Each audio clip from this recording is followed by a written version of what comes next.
Welcome to Rev'd Up for Sunday, a lectionary podcast from the clergy of St. Mark's Episcopal Church in New Canaan, Connecticut. I'm John Kennedy. I'm Elizabeth Garnsey. And I'm Peter Walsh.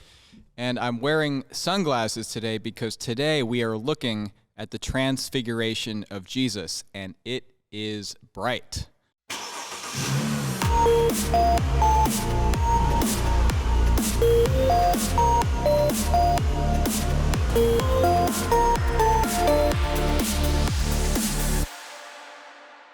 Hey everyone, Rob here. I just want to take a moment and let you know about a great opportunity to deepen your relationship with the Gospels this Lent, both in person and online.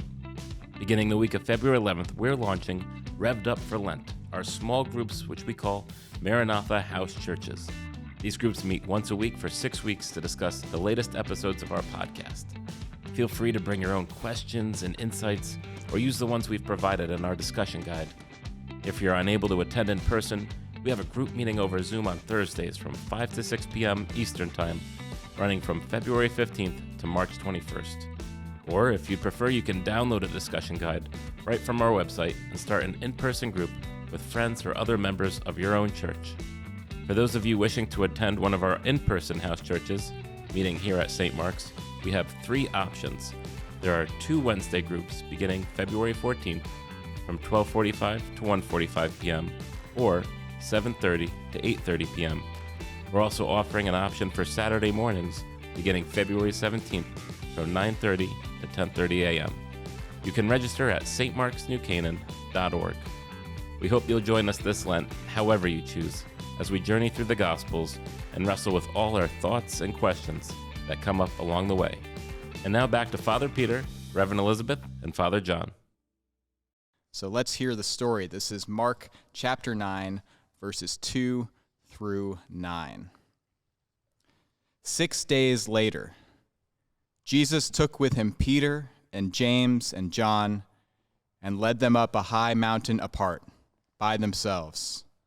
And he was transfigured before them, and his clothes became dazzling white, such as no one on earth could bleach them. And there appeared to them Elijah with Moses, who were talking with Jesus. Then Peter said to Jesus, "Rabbi, it is good for us to be here. Let us make 3 dwellings, one for you, one for Moses, and one for Elijah." He did not know what to say, for they were terrified. Then a cloud overshadowed them, and from the cloud there came a voice, "This is my Son, the beloved. Listen to him."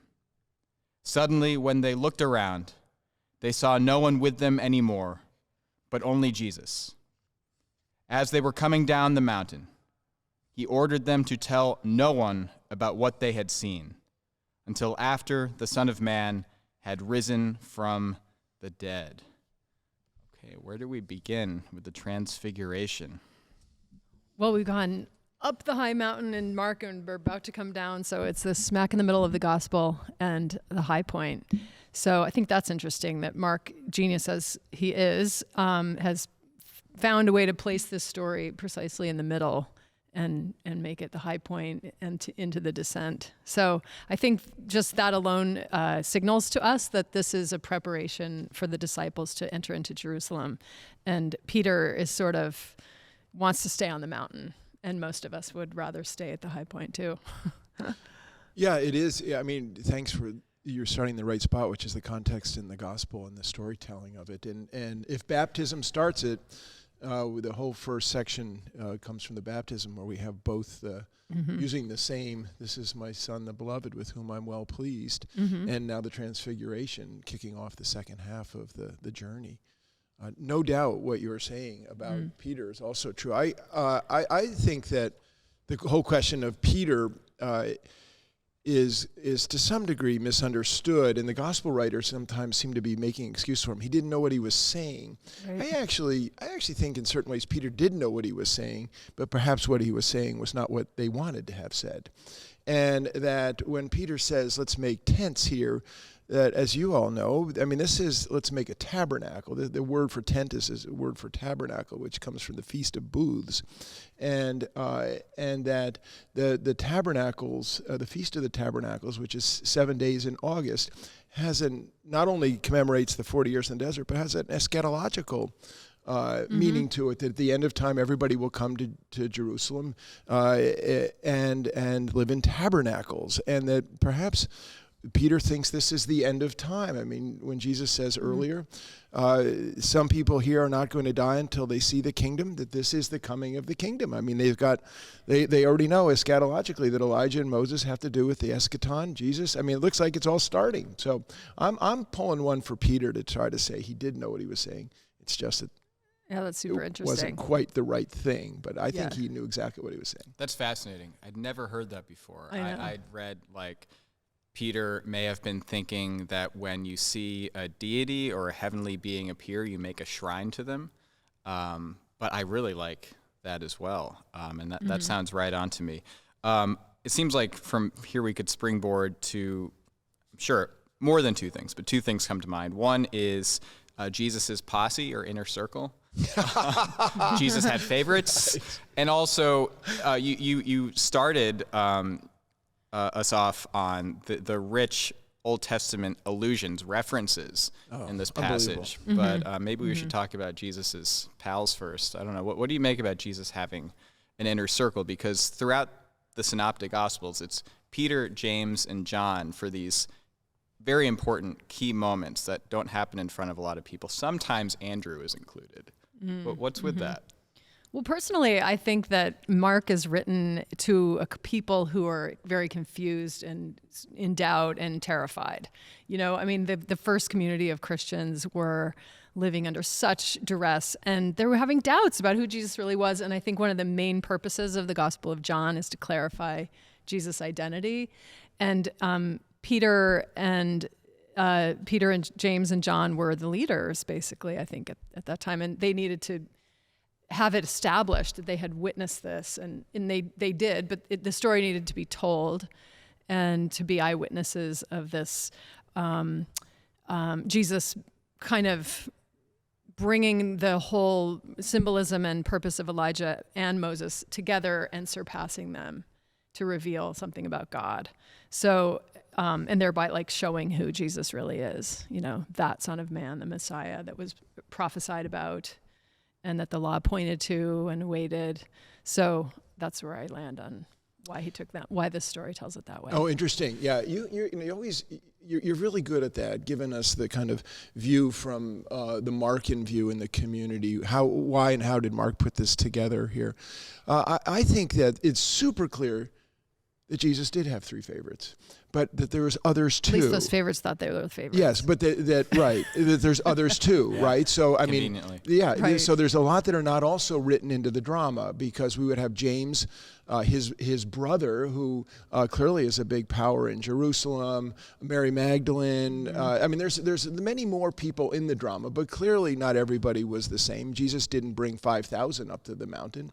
And I think that bringing Peter, James, and John up to the mountain has other meanings too, and that this is an event that is both real and has reverberations in the Hebrew Scriptures.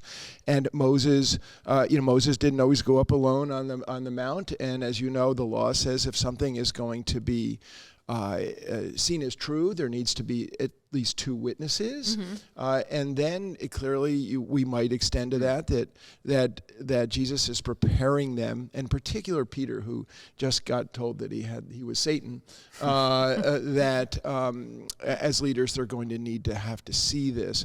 This does show up, as you know, in the second letter to Peter, when Peter says, we're not just making this stuff up. We saw this stuff, and now we're handing it on to you, which is the kind of basically what he was talking about in the second letter to Peter. Mm-hmm. Mm-hmm. Yeah, so we're already getting into the Old Testament references here. Elizabeth, you talked about Elijah and Moses. And I think maybe at least an oblique reference to Daniel, the Son of Man figure appearing, very much so. One thing I found out in my reading for this is that there was a tradition by the time of Jesus' time that apparently was widespread among Jews, that Moses also was taken up into heaven, because we all know, if you know, that Elijah, as the story is told in the Old Testament, did not die. He was taken up into heaven. As the Old Testament tells it, the book of Deuteronomy, Moses does die, but for whatever reason, a tradition had developed that he also was taken up. Because no one knows where he was buried. Oh, is that right? Think, Okay. right? So That's they- correct. Yeah. Well, there you go. Sprang up. Yeah. Yeah, I mean, didn't mean to interrupt you. No. I mean, the Moses and Elijah thing, if you don't mind my jumping in, and in the Church of the Transfiguration, which you have seen, Elizabeth, here is the picture of Elijah that is in one of the booths, the chapel, and of course that's the whirlwind that's going to take him up. And then I love this picture of Moses with the lawgiver.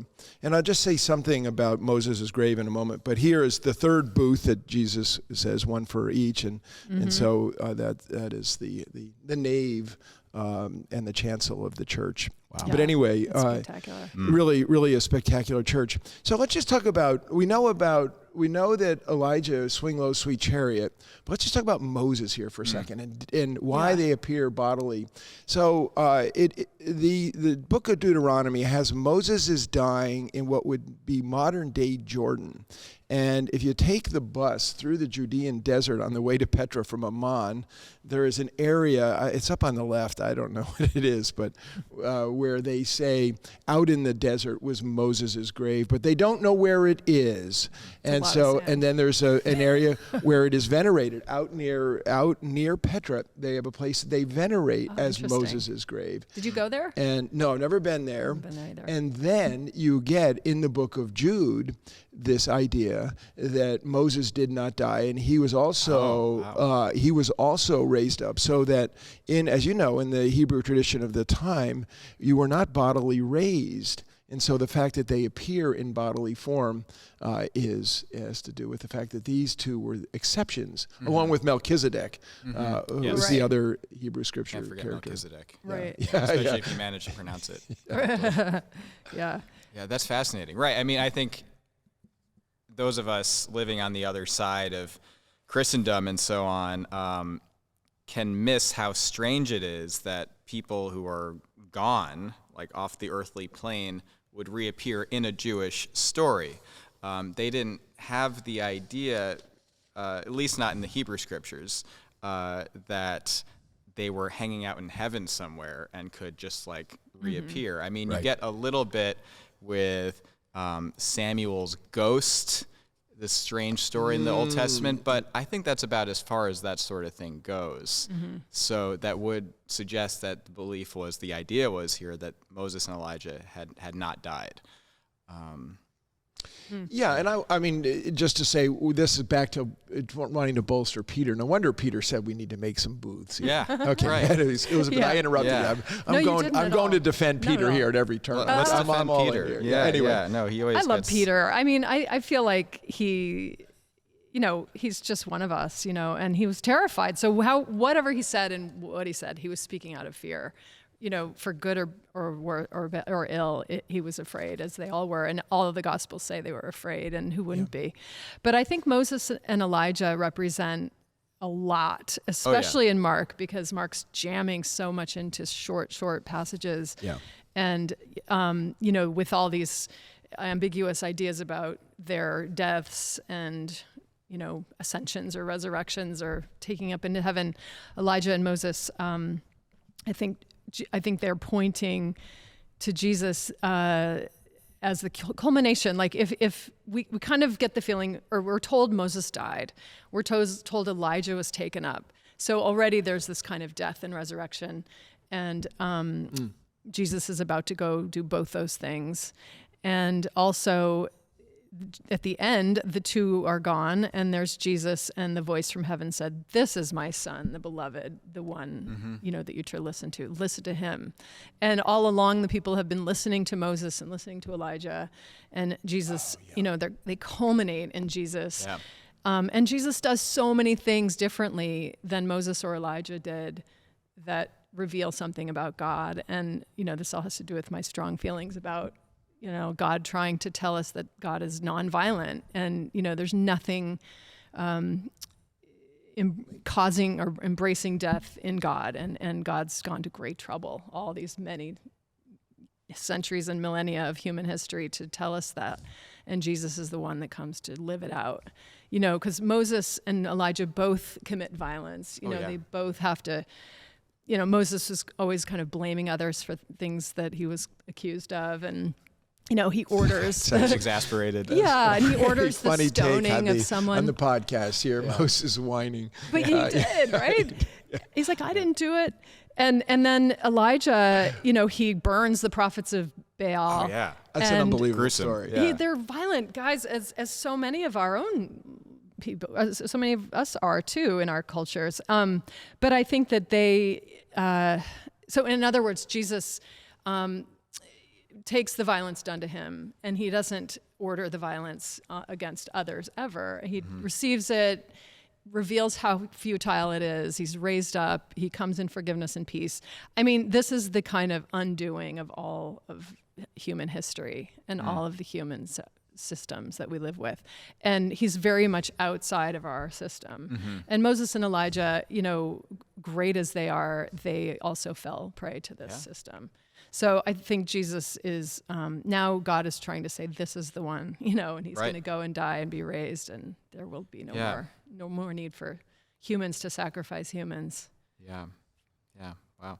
I mean, I'm fascinated by this dynamic of how the Hebrew scriptures, particularly the key figures, Moses and Elijah, chief among them, both prepare the way for Jesus and how Jesus both is in very deep harmony and continuity with these traditions, but also does something very new, something that is hard to recognize based on some of the precedent that have been set. Yeah, it's an amazing thing. And this can be a way perhaps into more of the ways that this story echoes the Hebrew scriptures, but this story is loaded with symbolism, and perhaps we can just take some of these symbols one by one.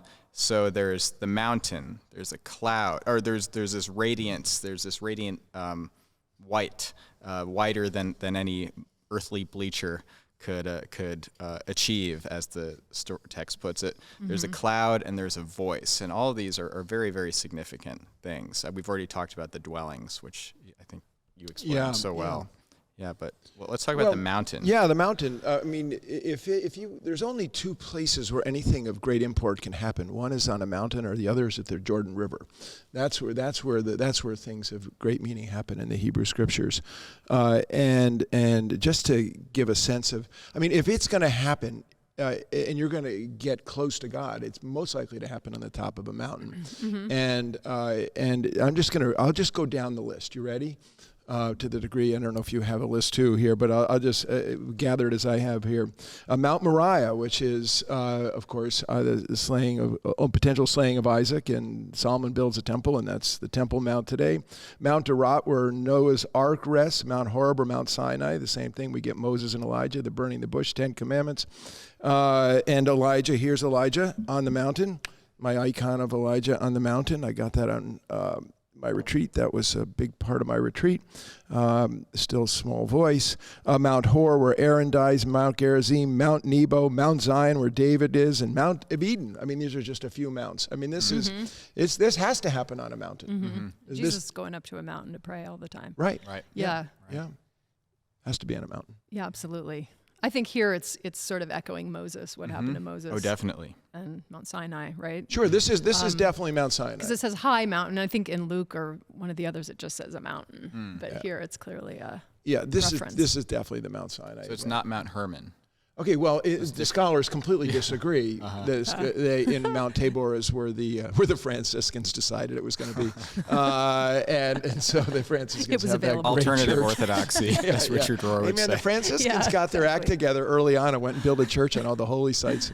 Anyway, God bless the Franciscans. Now, Mount Hermon, Mount Hermon as they call it, Mount Hermon, which is in Syria proper now, and is on kind of, you're up in the Golan Heights. The Golan Heights drop down into Syria, right, like zoom, like a cliff. And if you go across a plain, you see Mount Hermon in the distance, which is a snow-capped mountain, in the way that Mount Tabor is not a snow-capped mountain. It just pops up out of the Jezreel Valley like a bump, like bloop. And it's, so scholars are in disagreement around this. Interesting. Yeah. But yeah, I mean, of all those, I agree with you, Elizabeth, all those mountain stories and images that clearly Moses going up the mountain to receive the law is probably the most resonant with this story, particularly with the radiance, right? Because when Moses goes down the mountain, having received the law, his face is so bright that people are like, dude, cover your face. Right.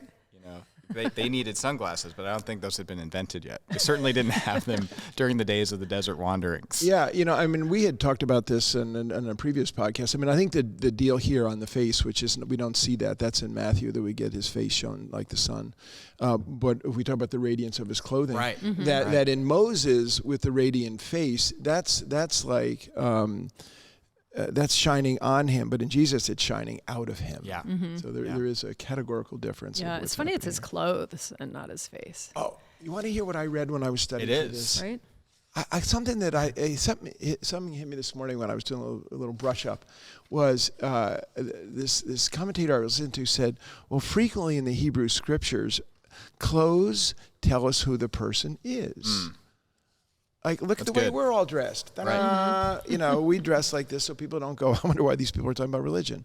And it helps. And we think about this. John the Baptist, he was wearing Elijah's prophet clothing. Yep. Yeah. So clothes make the person. And, and this radiant clothing makes Jesus the heavenly being. This is the God-man. That's good. Super interesting. Yeah. The white clothing, the bright, radiant clothing is a biblical motif.